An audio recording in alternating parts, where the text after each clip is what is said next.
Hello YouTube, this is Justin Game 44 here, and today I am here to review every episode of Dragon the Nine Realms per season. Now, really, I gotta be honest with you guys, this has been an idea I've been wanting to do, but I never really got a chance to do it because, well, I've been kind of just lazy. But no, seriously, other than that, I just been trying to do other things as well. This was something I wanted, but like I said, I was lazy. But really, I have seen a bunch of YouTubers comment and gave their own thoughts. And quite honestly, I find a lot of their ideas, yes, I agree, or no, I don't agree. But literally, I never really give my own opinion about each episode, per se. So I thought, from now on, I will be doing my own reviews of Dragon 9 Realms for each episode. Now, for starters, if it's a two-parter, I will review both. If it's a one episode, I will review that. I will review episode per video. I'm not going to review every single season episode because I can only do a 15-minute videos. Plus, it might be a little bit too long. So, without further ado, let's begin. Now, Dragon 9 Realms takes place 1300 years later. Now, many people have complained about this idea, but personally, I actually like it. It's like something we now know in our time period, but it's something that they but it's something we get a completely new world and everything. I actually like this idea. It's actually interesting. I mean, yeah, we could have done like a Renaissance or this or that. Pirate, literally all different types of time periods of Dragon, the Nine Realms, how it could have, what time period it could have taken place in. But I'm okay with that it took place in the modern day era for this. Now, without further ado, without that, we start off with the book opening like many fairy tales, but this is where Tom, the main character, starts talking about his favorite stories about dragons. And one of them is basically he brings up Hiccup, which he doesn't really bring up the name, but we see images of the first movie in book form where he first meets Toothless, he befriends, he defeats the Red Death, and then he flies off into the sunset with Toothless. Amazing. And then Tom mentioned there is one story he likes better, and it's his own. Basically, it's where he's in it himself, and we see a comet crashing down. Now, as it turns out, we next see a comet crashing down to Earth, and when this happened, we see Olivia and Tom riding in a helicopter. Olivia is Tom's mother, and Tom is the main character of this series. Now, when they get to the fissure and everything, this fissure was caused opening up by the comet, and Progress Ificus was formed by the company, the Rake Corporation. It's quite interesting how everything plays out here. We get to see the other main crew of Tom with the other Dragon Riders that we will soon be in this season. We see D'Angelo, Alex, and June. June was apparently Tom's old friend when they were 6 years old, but then after the polar bear accident, I'm guessing, they eventually separated. We meet June's mother. We also meet D'Angelo's father, who is head of security. I don't really know what June's mother is supposed to be. I think the project manager, that's at least my guess, and someone else has said that.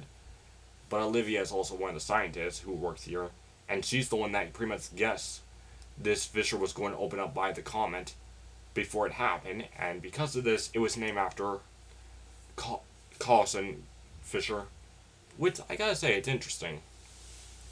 Now, without further ado, throughout this episode, Tom gets into a little bit of trouble because he goes into a restricted area he was not supposed to go.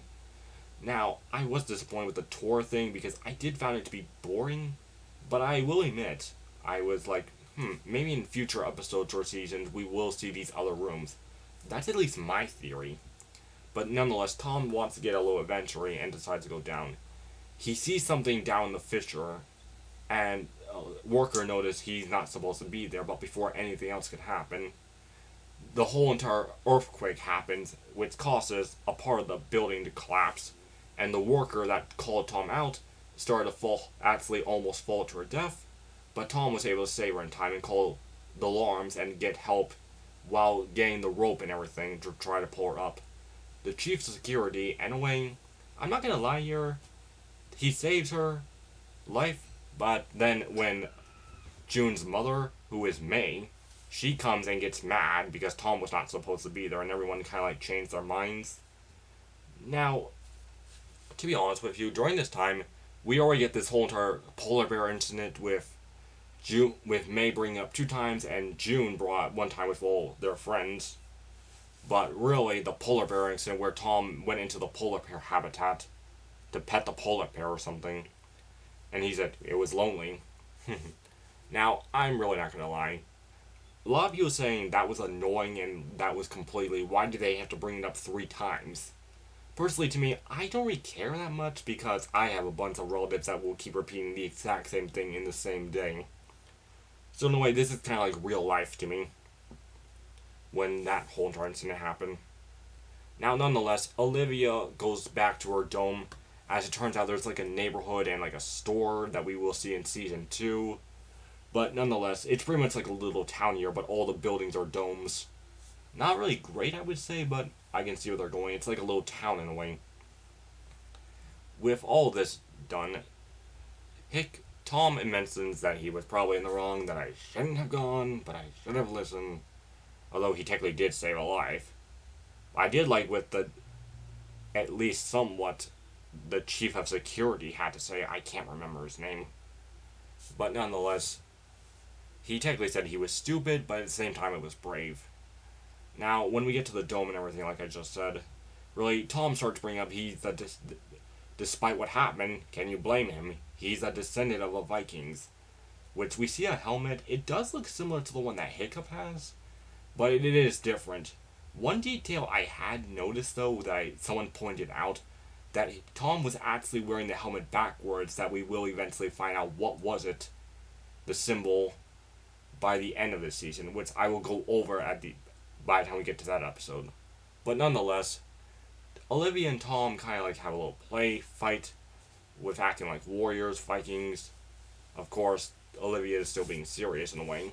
But when Tom starts trying to explain to her what he saw down in the fissure, because before that whole entire earthquake accident, Tom mentioned he saw something, and before Olivia's wanting to know, she gets a call and she has to leave. Now, of course, June comes over and actually talks about there is something, no reason why they were here, because she looked at our tarot cards and there is a future for them here, that they're destined for something. Now, Tom decides if I can't go to the fissure, I can technically use my drone to go looking at it. That's what he does by late at night, but the rocks sprout lightning out of there. Okay, it's kind of hard to explain. Basically, lightning came out of the rocks, and the drone collapsed onto the ground, and Tom has to go get it, which is a little bit under the fissure, and he solves the dragon, which he tries to help. Which, I'm not gonna lie, this scene I thought the dragon was gonna have like a broken tail fin, but then again, it didn't have a broken tail fin, or same thing with Toothless, which that I'm okay with. I was really hoping they were not going to have where Tom has to find a way to help this dragon fly, because that would have been a true big ripoff. But nonetheless, Tom actually helps the dragon's life, and in return, the dragon helps him. There's a little bit of drama with those two, not like curious of each other, like what the heck is going on. You think Tom is going to get eaten or killed by this thing, which, I'm not gonna lie, the dragon is actually interesting looking. A nightlight, half light fury, half night fury. Plus, I love its special new lighting abilities. It was able to snap Tom's flashlight and completely went off. That was interesting. Now, nonetheless, Tom eventually gets out of the fissure, but of course he gets caught. But no one sees the dragon, thank goodness. Because of this, Tom is in trouble. He tried to explain, but Olivia is not having it. And later, by morning though, he does try to explain something after school is over. Although I will admit, there's one detail I did not realize when Tom is trying to figure out what it was, because he doesn't believe it's a dragon at first. Maybe it was a big bat or something, but when D'Angelo's father had told him what happened, and he thinks he's bad boy, while June is curious, and then when Alex hears, she starts talking about what would happen if the dragons were real, that corporations would just explore them down to extinction. And because of this, Tom goes back home going to get food to find the dragon, feed it. And of course he bumps into his mother, which he tries to explain to her then, because Tom basically mentioned the whole entire thing Alex said, because Olivia started mentioning they were supposed to research study something. The same thing with Tom kind of gets depressed about it and says the same thing what Alex said. Now, nonetheless, Tom does try to explain, but Olivia's too busy with a phone call at work and has to go. Tom goes find the dragon and feeds him fish nuggets, which, I'm not gonna lie, that's a bit too quick, because right after that, the whole entire thing of the dragon throwing food at Tom's face was kind of funny, but I can understand why people don't really like this, because it is like a ripoff from Hiccup feeding the Night Fury fish and then the dragon sharing it. It's kind of funny that the dragon really tries to force Tom to eat it and splits half of the whole entire fish nuggets, which Tom really does not like. Nonetheless, Tom eats them, and they actually start forming a bond, which is kind of cute, but still. They eventually start going on first flight, which I will admit, I found it kind of funny that the dragon had just picked up Tom, and they're flying around. Eventually, though, they do switch places where Tom is now on top of the dragon, and together they fly into a cave where they find the hidden world. Now, I will be honest with you guys, this whole entire two-parter episode was interesting. Although, not great. I was bored the first time I watched this, and I wasn't really all that amazed. But I will say, the animation, it was not as great as Race to the Edge, I can see, but it is not horrible either. Because I have noticed people complain about it. To me, the animation is okay. Nothing really spectacular or amazing, I would say, but it's a decent kids show. CGI show. And as for the characters, not really interesting, but I do like some of them. I do like the way how Tom is. Alex, I definitely know I was going to grow to love once we got more of her in the future episodes, but really in this episode, I'm wondering what they're going to do with this. Tom now discovers the hidden world. What will happen next? And what will not happen next? That was something I was going to think. A lot of things were going to get more interesting in this season. But still, honestly, this episode, I would call this an okay. It's nothing really great, but it is the first episode where it just tries to introduce the characters. We just got to really a quick introduce to every character, including the main dragon, Tom befriending it, and basically they all mean to the hidden world. Now, I will admit, I do think that was all a bit rushed. I think they could have done that in separate episodes where Tom first noticed something but doesn't find the dragon yet.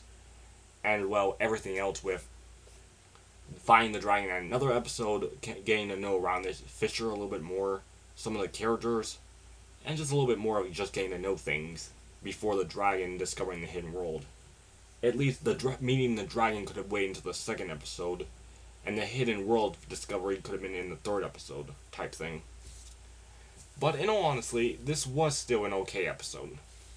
Not the greatest, but not the worst episode, I would say. But nonetheless, that's the end of this review. Comment down what your opinion of this episode was. But until then, this is Justin Game 44, shining out. Until then, I will see you all later. Bye!